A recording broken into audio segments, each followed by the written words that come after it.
You're all welcome to today's news analysis. This is not just news, this is serious. Stay with me, because what is happening right now could shape the future of Nigeria's elections. Now listen carefully. Top opposition leaders like Atiku Abubakar, Peter Obi, and Rotimi Amaechi have come out strongly. They are rejecting the Electoral Act 2026. Not in a quiet way. Not with soft words. This is a direct and serious rejection that is already causing tension across the political space in Nigeria. They are saying the law is not just flawed, but dangerous to democracy. According to them, the new Electoral Act carries provisions that could weaken the credibility of elections and reduce public trust in the system. They believe the law does not protect the will of the people, and instead creates room for control and interference. This position was made clear during a press conference in Abuja, where different opposition parties spoke with one voice under a united front. That unity alone is important. It shows that this is not a single-party complaint. It is a broader political concern coming from multiple sides. They describe the law as anti-democratic. They warned that if implemented as it is, it could damage the foundation of free and fair elections in Nigeria. And this is where the issue becomes deeper. One of their strongest concerns is about the process of transmitting election results. In recent years, Nigerians have paid close attention to how results move from polling units to central systems. The push for electronic transmission was seen as a major step toward transparency. Now, the opposition is saying that this progress is being reversed. They are pointing to a specific part of the law, Section 63, which they claim gives too much power to presiding officers at polling units. According to them, this section allows room for discretion in how and when results are transmitted. On the surface, that may not sound like a major issue. But in the Nigerian political environment, small gaps can create big consequences. The opposition argues that under this provision, officials could delay uploading results electronically by claiming network failure or technical issues. That delay, they say, creates a window where results can be influenced before they are officially recorded. And once that window exists, trust begins to break. They insist that elections must be immediate, transparent, and verifiable in real time. Anything short of that raises questions. They also accused the current system of moving away from technology-driven elections, which had been widely supported in the past.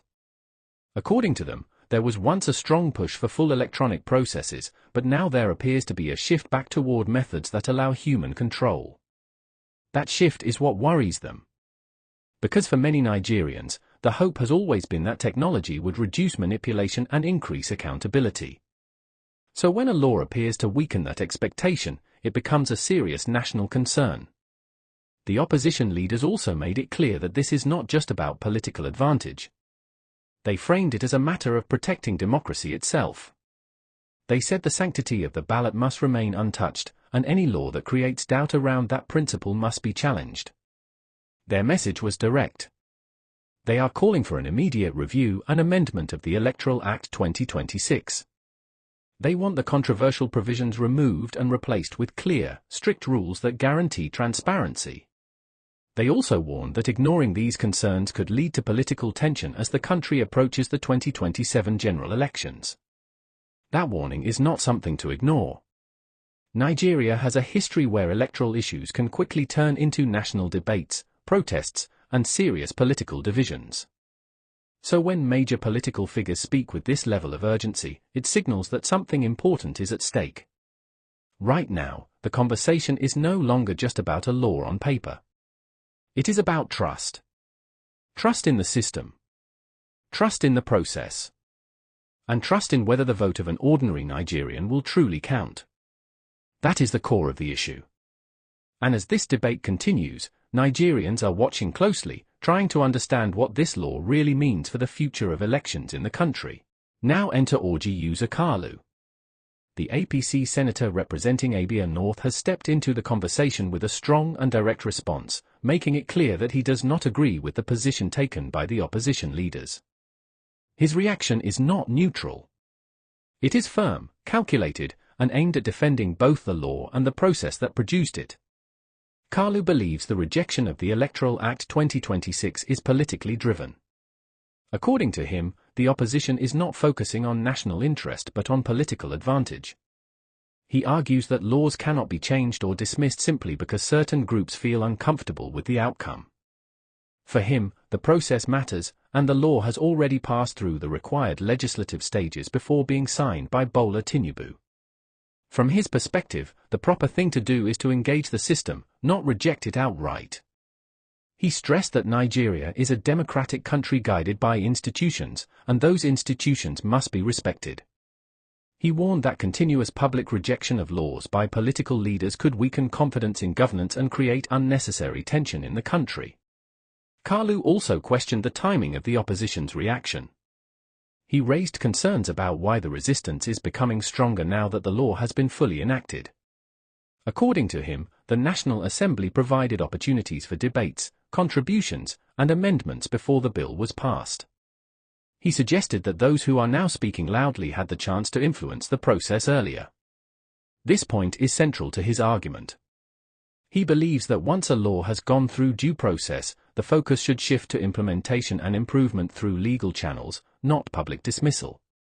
In his view, rejecting the entire law sends a message that democratic procedures are not respected when outcomes are not favorable. On the issue of electronic transmission of results, Kalu maintained that the system has not been removed. He explained that the law still allows the use of technology but also recognizes the realities on ground, including network challenges in certain parts of the country. According to him, flexibility in the law is not a weakness but a practical adjustment to Nigeria's infrastructure. He argued that insisting on a rigid system without considering these challenges could create confusion on election day. For Kalu, the inclusion of discretion for presiding officers is not an invitation for manipulation but a necessary measure to ensure that elections are completed even in difficult conditions. He believes that trained officials are expected to act within the law and that existing checks and balances are sufficient to prevent abuse. This is where his position directly clashes with that of the opposition. While the opposition sees discretion as a risk, Kalu sees it as a safeguard. He emphasized that trust in institutions must be built, not constantly undermined. According to him, if political leaders continue to cast doubt on the system, it could discourage voters and reduce participation in elections. He also addressed the broader claim that the law is anti-democratic. Kalu rejected that description completely. He stated that democracy is not defined by a single provision in a law but by the overall structure of governance, including elections, courts, and legislative oversight.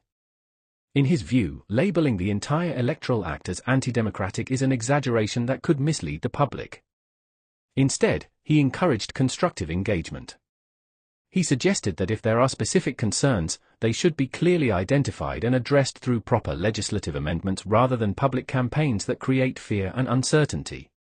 Kalu's intervention also reflects a wider position within the ruling party. There is a belief among many in the APC that the opposition is building a narrative ahead of the 2027 elections. This narrative, according to them, is aimed at questioning the credibility of the system before the election even takes place. They see this as a strategic move. By raising concerns early, the opposition may be preparing grounds to challenge future outcomes. Kalu did not directly accuse anyone, but his message carries that implication. He called for calm and urged political actors to avoid actions that could heat up the polity. He stressed that Nigeria needs stability, especially as it moves closer to another election cycle. He also reminded Nigerians that no system is perfect. According to him, reforms are continuous, and improvements can always be made. However, he warned against creating panic or presenting the system as completely broken when institutions are still functioning. At the core of his argument is a simple position. Respect the law. Engage the system. And avoid actions that could weaken public confidence. This response has added another layer to the national debate. On one side, there are strong warnings about potential risks in the law. On the other side, there is a firm defense of the process and the institutions behind it. And as both sides continue to present their positions, Nigerians are left to assess the arguments, understand the implications, and decide where they stand on an issue that could shape the future of elections in the country. Now the focus shifts to what this means for Nigeria as a country, especially as the 2027 general elections draw closer. The disagreement over the Electoral Act 2026 is no longer just a political exchange between parties. It is becoming a national issue that touches on trust, stability, and the future of democratic participation. At the center of this situation is a simple but serious concern. Can Nigerians fully trust the electoral process under this law? The opposition believes that certain provisions create uncertainty. They argue that when there is room for delay or discretion in the handling of results, it opens the system to influence. Even if no wrongdoing happens, the mere possibility is enough to raise doubt. And in a democracy, perception matters just as much as reality. If voters begin to feel that their votes may not count, participation can drop. People may choose to stay away from the polls, believing that the outcome has already been shaped. That kind of mindset weakens democracy over time. On the other hand, those defending the law insist that institutions are still strong and capable of managing the process. They argue that Nigeria has continued to improve its electoral system over the years and that challenges should be addressed through structured reforms, not public rejection.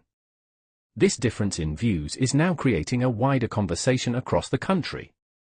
Political analysts, civil society groups, and ordinary citizens are all beginning to examine the details of the law more closely. The debate is moving beyond political parties and into public space, where opinions are forming quickly. Another key issue is timing. With 2027 approaching, every decision made now carries more weight. Electoral laws are not just legal documents, they shape how elections are conducted, how results are managed, and how disputes are resolved. If there are concerns at this stage, many believe they should be addressed early to avoid complications later. There is also the question of consistency. In recent years, there has been a strong push for transparency through technology. Electronic transmission of results became a major expectation among voters, especially after past election controversies. For many Nigerians, that expectation has not changed. So when there are suggestions that any part of the process may slow down or depend on human discretion, it creates concern. The fear is not only about manipulation. It is also about clarity. Clear systems build confidence. Unclear systems create tension. And tension, if not managed, can lead to larger problems. Nigeria has experienced moments in the past where electoral disagreements led to protests, legal battles, and deep political divisions. That history is still fresh in the minds of many citizens.